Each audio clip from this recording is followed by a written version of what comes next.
Hari penamaan calon 5 November 2022, hari Sabtu.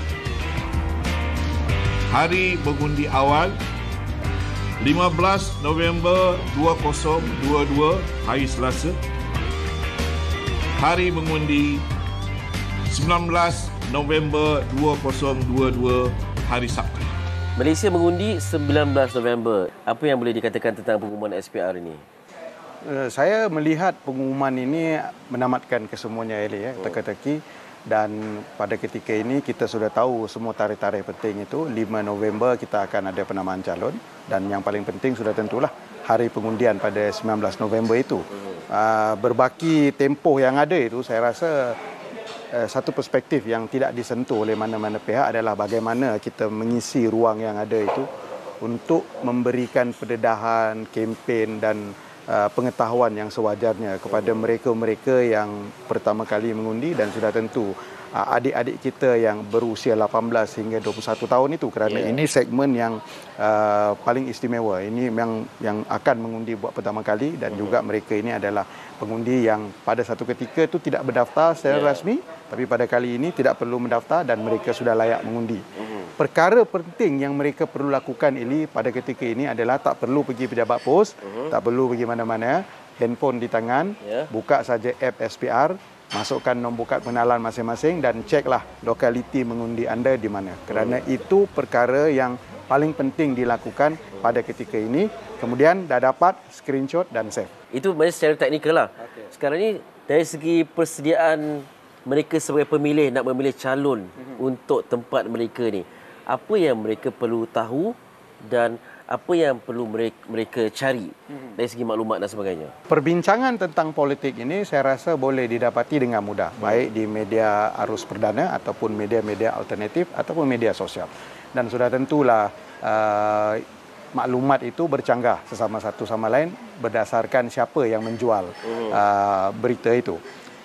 Apa yang diperlukan adalah setiap individu masing-masing harus meneliti data-data dan fakta yang diberikan dengan menggunakan apa juga saluran yang ada, berita secara rasmi atau tidak rasmi, kerana di akhirnya pertimbangan tentang benar atau tidak itu bergantung pada diri itu sendiri, tetapi adalah disyorkan untuk memastikan sumber-sumber yang diperoleh itu adalah datang daripada sumber-sumber yang sah. Itu suatu yang penting, bukan hanya pengundi baru tapi pengundi secara umum lah, sesiapa saja. Baik, Mujibu adalah seorang pensyarah dan berkesempatan untuk menemui generasi ini yang bakal menjadi pemilih buat kali pertama ini. Sejauh mana melihat mereka ni memberi keutamaan terhadap proses demokrasi khususnya PRU ini? Ya, kita sudah ada pengalaman itu, Eli, bagaimana kita melihat pilihan raya negeri di Johor yang menyaksikan ini buat pertama kali dan kita andaikan sebagai ini litmus test kita lah terhadap pengundi itu. Dan ketika itu kita dapati keterujaan itu ada. Dan bila kita mendekati mereka, keterujaan itu bukan hanya mengundi, tetapi yang malangnya kita melihat mereka hanya teruja kerana ini perkara baru bagi mereka dan mereka lebih risau sebenarnya dalam keterujaan itu untuk memangkah kertas undi dan lebih yang dirisaukan adalah salah memangkah. Dia tidak risau tentang salah memangkah cara memangkah ke atau salah memangkah orang?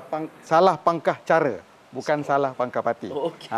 Dan bila kita bertanyakan dengan lebih lanjut, parti mana ataupun bagaimana pilihan mereka kata kami banyak memilih berdasarkan saya kenal orang itu ataupun biasa nampak orang itu di mana-mana platform lah dan juga apa yang dicadangkan oleh keluarga dan ibu bapa mereka. Dan bagi saya ini adalah satu tindakan yang tak benar. Untuk seorang pengundi memilih berdasarkan perkara begitu, dia tidak memberikan apa yang kita katakan sebagai true democratization, pendemokrasian yang sebenar. Kerana kita mahu mereka itu memilih berdasarkan pemahaman bukan saja tentang pilihan raya dan apa yang dilakukan di sebalik pilihan raya itu, pembinaan institusi, kesinambungan kerajaan dan sebagainya, tapi juga harus memberi makna kepada yang dipangkah itu. Okey, bagaimana nak membina satu pemahaman dan juga persepsi terhadap calon ataupun parti yang bakal dipilih apabila mereka sebelum ini tidak menjadikan perkara ini sebagai suatu keutamaan. prioriti dalam hidup. Yang penting mereka dapat pergi kerja, dapat belajar, ada wifi, ada dapat tengok TV, dapat keluar makan sampai kelewat malam. Tapi tiba-tiba seolah-olah macam dipertanggungjawabkan untuk memilih kerajaan yang walhal sebelum ni bukan kerja mereka pun. Ini perlu kepada satu pembacaan dan diskusi berpanjangan. Mungkin kita boleh memberikan sedikit diskaun kepada PRN Johor memandangkan pengumuman automatic voter registration dan undi 18 itu dilaksanakan pada ketika tarikh pilihan raya itu begitu hampir. Jadi mungkin dalam suasana kejutan begitu, jadi mereka tidak bersedia. Tapi sepanjang tempoh itu barangkali perbincangan politik, gerakan-gerakan massa dan juga desakan-desakan NGO yang berlegar secara popular di media-media sosial yang begitu rapat dengan cita rasa anak muda dan mungkin pengundi pertama itu pada pandangan saya membina naratif perbincangan. Jadi daripada situ mungkin keterujaan itu bertukar jadi kepada perasaan ingin tahu. Ya, dan perasaan ingin tahu itu membawa kepada penggalian maklumat dan sebagainya. Sebelum ni yang saya dengar mereka cakap, saya confused. Saya tak tahu siapa nak undi dan sebagainya. Mungkin saya akan ikut mak ayah, mungkin saya tak undi langsung. Dan kemungkinan ini telahan saya sebagai pengamal media, golongan ini golongan yang suka ikut trend. Siapa yang popular dan trending, itulah yang akan dipangkar. Komen. Of course, isu populariti adalah isu yang biasa bermain dalam konteks pilihan raya. Kerana kalau kita faham, popular itu juga adalah kuasa.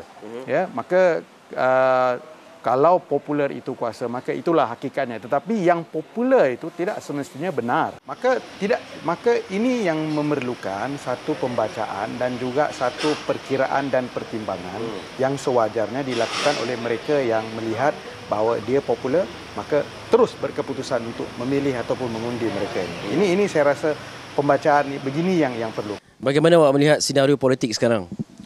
Apa yang saya dapat lihat, kalau politik sekarang amat kucak-kacir lah sebab bertukar kan. Pemimpin dari masa yang amat singkat lah. Jadi saya harap pemimpin yang kita pilih ni boleh memerintah lah bagi masa yang agak lama sikit. Macam mana awak nak buat kajian untuk menentukan siapa yang akan memimpin negara? Untuk sekarang banyak platform dah ada. Seperti parlimen pun kita boleh tengok, media sosial juga. Jadi dari situ sedikit sebanyak kita dapat tahu tentang apa yang berlaku dalam politik negara. Saya akan cuba untuk membuat research sikit tentang pemimpin-pemimpin yang akan kita undi nanti. Dan saya akan pilih dengan bijak. Buat masa sekarang saya macam belum tahu lagi untuk siapa yang saya patut undi sebab family saya pun tak ada beritahu apa-apa. So macam saya first time kan, so saya tak tahu sangat. Tapi insya-Allah nanti saya akan explore lagi pasal pilihan raya ni. Okey, sejauh mana ibu bapa boleh memandu anak-anak ini untuk membuat pilihan yang betul? Mungkin sebagai permulaan kita harus memberikan sedikit diskaun lah kalau mereka ikut pilihan ibu bapa. Itu tidak salah ya, kerana mereka adalah pertama kali, mereka adalah muda, jadi kita nak memastikan mereka ini keluar mengundi pun adalah satu cabaran, apatah lagi untuk memastikan mereka itu faham keseluruhan struktur. Ya, saya rasa itu adalah satu proses dan sudah tentu akan memakan masa ini. Namakan 3 ahli politik yang awak kenali. Yang selalu lalu TikTok, Syed Saddiq. Yang kedua Khairul Jamaluddin. Khairi Jamaluddin. Yang ketiga Tuan Mahathir. Anwar Ibrahim, Tun Dr. Mahathir dan Ismail Sabri. Ismail Sabri, Anwar Musa. Datuk Najib Abdul Razak. Okey, namakan 3 ahli politik yang awak tahu. Syed Saddiq kita tahu, Anwar Ibrahim juga, dan yang sekarang Muhyiddin Yassin. Muhyiddin Yassin? Bukan. Muhyiddin Yassin betul lah, tapi dia bukan